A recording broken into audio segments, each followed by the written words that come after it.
I'm going to call this video Spread Too Wide. That's what I'm going to call this video. Yes, it's going to have a different headline, but I love that term. I don't even entirely know what it means. I just like the connotation of it. It has a feeling about it. Spread too wide, especially in the context of this particular story. It seems that China is reaching this peak level of trolling that they've been subjecting American diplomats in some cases, and apparently other foreigners. It's unclear whether or not they've been doing this to their own citizens, but the fact that they're doing it to other people is funny. And maybe it shouldn't be funny. But the idea that U.S. diplomats basically got an anal COVID test when they even got to China, there's something funny about that. I'm sorry. I don't know what it is. Now, China said it's not true. But the thing is, Chinese media has also kind of made the point that this was something that they were doing. Now, I don't believe for a moment that this was necessary. You can't tell me that you need an anal test in order to check for COVID. China is basically making a choice and a decision on who they do this for because it's not necessarily being done for everybody. Maybe there's bad feelings about the war. If I was China and I lived through that Second World War with Japan, maybe things are okay, but maybe you just need an anal COVID test. And maybe I need to test each and every Japanese person that comes over to this mainland.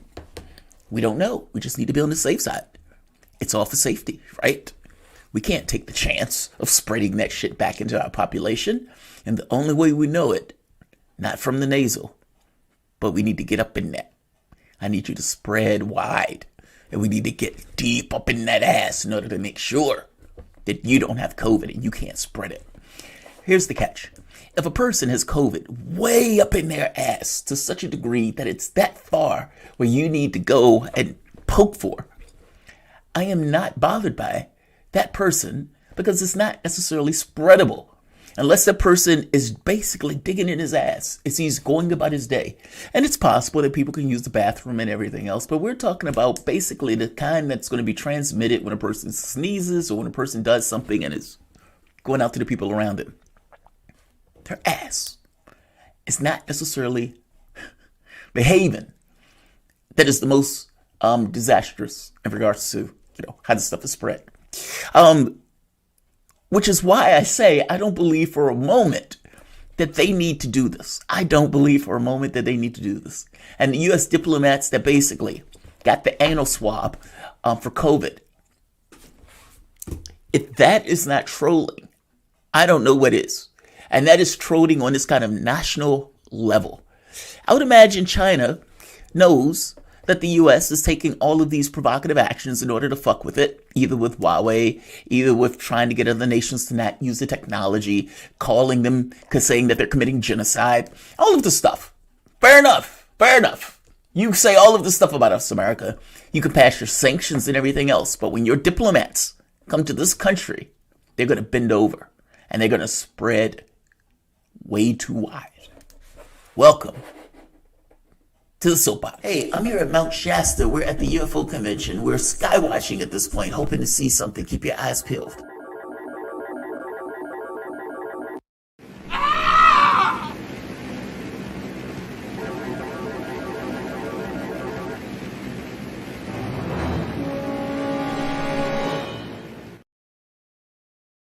Okay, that was not the opening that I was expecting, but at that point, I just kind of went with it because it would have been too weird to switch it up. So let's go from there. My name is Jamarl Thomas. This is the Progressive Soapbox. Guys, if you dig this content, please like, share, and subscribe. You can always support this content through PayPal or Patreon. This content is brought to you by you, and I appreciate you the opportunity for allowing me to do it. I appreciate you allowing me the opportunity to do it. So, this story, I swear to God, it shouldn't be this funny, but I swear to God it is. And I think it's funny to me because it seems so unnecessary. Like, it's somebody standing there, bald-faced, and you know they're full of shit. And they're looking at you sober. We got to test it. And the only way we can make sure is to go into the ass. It's like, yeah, but you're not doing that to everybody. There's some people that are higher risk than others. I know, but what makes me a higher risk? You have 525,000 people die in your country. You're a very big risk. But I've had like 3 tests. Anal tests? Did they get up in there to test? Well, no. Then how do you know for certain that you're not infected? Oh man, I can imagine how this conversation will go. It would be a maddening conversation because you know that that guy's full of shit. That guy knows he's full of shit and he doesn't care. You're either going to get back on your plane and go back home.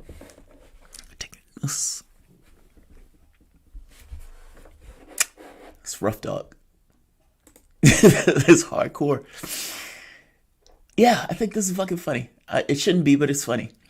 So right here, Japanese officials said on Monday that they had formally asked China to exempt Japanese citizens from the tests, adding that some who have received a complaint of, quote, psychological distress, unquote. And the United States State Department last month had registered a protest with the Chinese government after some of the diplomats were forced to undergo anal swabs, though Chinese officials denied that. Why deny it? Why deny it? Fuck it. Why deny it? Just say, we needed to make sure 525,000 Americans have died, 29 million have been infected with COVID. You're not going to come to our country and spread it to our country. We need to make sure. And the only way for us to make sure that you don't have one of those virulent strains clinging to your, what is it called, deduinum or whatever it's called, then we need to, we need to get up in there. It's not clear how many such swabs have been administered. I love that part. That part is awesome. It's unclear how many such swabs have been administered. Chinese state media has acknowledged that some arrivals to cities such as Beijing and Shanghai are required to take the tests, though the report said that the requirements might vary depending on whether the traveler are deemed high risk. I bet they do. I bet they do vary. Yeah, I bet they do vary. That shit's probably selective as all hell. That guy. Get that guy. Why? That guy. That's the guy we want. Or every American that gets off that plane is going to get it in the ass for the next hour. Yeah, I bet it is selective. It's selective for the very specific point that it's supposed to be selective.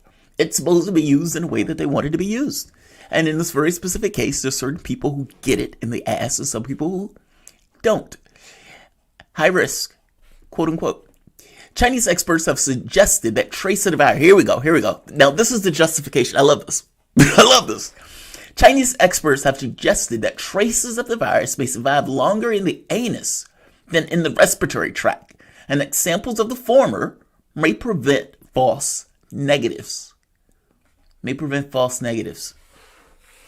Meaning we can try the respiratory, but you might be, it may come across as clear. But if we go further, then it may cling to the anus longer. And so we need to get up in that. We need to get some testing up in that. So right here, this is the part. So Lung Hangzhou, an infectious disease expert from Fudan University in Shanghai, told the state-controlled Global Times tabloid that nasal or throat swabs could cause, quote, uncomfortable reactions, leading to subpar samples. He acknowledged that the fecal samples could replace anal swabs to prevent similar discomfort. Love that part. That's like the best part of propaganda, right? It's saying stuff that people know are farcical, and yet they would say it with a straight face, and they would tell you with a straight face. Think about what he's saying for the moment. This is as good as the New York Times pieces, where the New York Times is talking about Venezuela or something. This is fucking phenomenal. I love that part. So, nasal or throat swabs could cause uncomfortable reactions. Yeah, they are uncomfortable. I've had 2 COVID tests. Leading to subpar samples. He acknowledged that fecal samples could replace anal swabs to prevent similar discomfort. They're putting a Q-tip basically in your ass with you bent over while they do it. This is not your doctor. And even if it was your doctor, I would imagine this is not necessarily the most dignified moment of your life as your doctor. That's not sexy. That's not necessarily something that you want. And this is just a random person. It's not even a random American. It's a random person in China that's basically doing this. That's not comfortable. Why does he think that's comfortable? And between the nasal swabs and the discomfort associated with it, as opposed to you bending over and having a random guy shove something in your ass. I'm telling you, I guarantee you, 1,000% of the time, they would prefer the nasal swabs. I'm just making the point of saying they can prevent similar discomfort. No, dude, it's worse discomfort. I don't know why you know that. I don't know why you don't know that. Does he not know that? Is he one of those people that says, yeah, put it in my ass. I would prefer it in my ass as opposed to my nose. It's uncomfortable in my nose, but in my ass is perfectly great. So right here, the value of detecting people with the virus to stop transmission, Professor Cowling said, if someone has got an infection, but they're not contagious to anyone else, we don't need to detect that person. If that guy has something clinging on his anus, fair enough. But if it's not in his nasal or respiratory cavity, then his chances of spreading it are much lower. The point that he's making here is you don't need to go investigating people's ass. The respiratory cavity is in and of itself adequate. This is kind of the point that I'm making here, though. I didn't need that guy to tell me that, to know that these guys were trolling. I didn't need to go to 4 experts to tell me that the Chinese were fucking around here when they were putting this stuff in people's ass. And the idea, the farcical argument that the discomfort can somehow be avoided by putting it in the ass as opposed to taking the nasal swab is phenomenal. Yeah, man. I can't even be mad at that. I shouldn't be, it's not that I'm like, yes, this is great. It's somewhat the opposite of that. It's trolling on such an epic level that I almost can't even be mad at the trolling. And considering the back and forth that has taken place between the United States and China, this is a tit for tat. And this just so happens to be a funny fucking tat. So, yeah, China is apparently subjecting some people to anal swabs. I will not be going to China anytime soon while this back and forth is taking place. It's good to know that. If I do indeed need to go, just be aware that I was one of those people who thought it was funny. Don't subject me to that shit. Yeah, I'll stop there. I mean, look, I thought the story was funny. Like, can you imagine? Like, how are they making the choice of who's going to take it in the ass and who's not? And what if it's somebody famous? Can you imagine that? It's like you're looking at your marquee and you're like, Al Gore's coming to China. And you're like, I'll take Gore. Sir, we need a rectal swab. What does Al Gore say in that situation? What does Al Gore say? Does Al Gore subject to the rectal swab?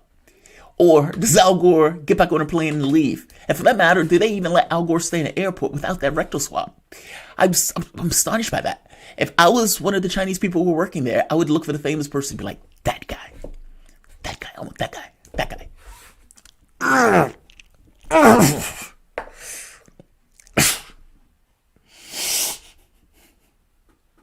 You're clean. You can go. Like, share, and subscribe. Yeah, the story was funny as all fuck.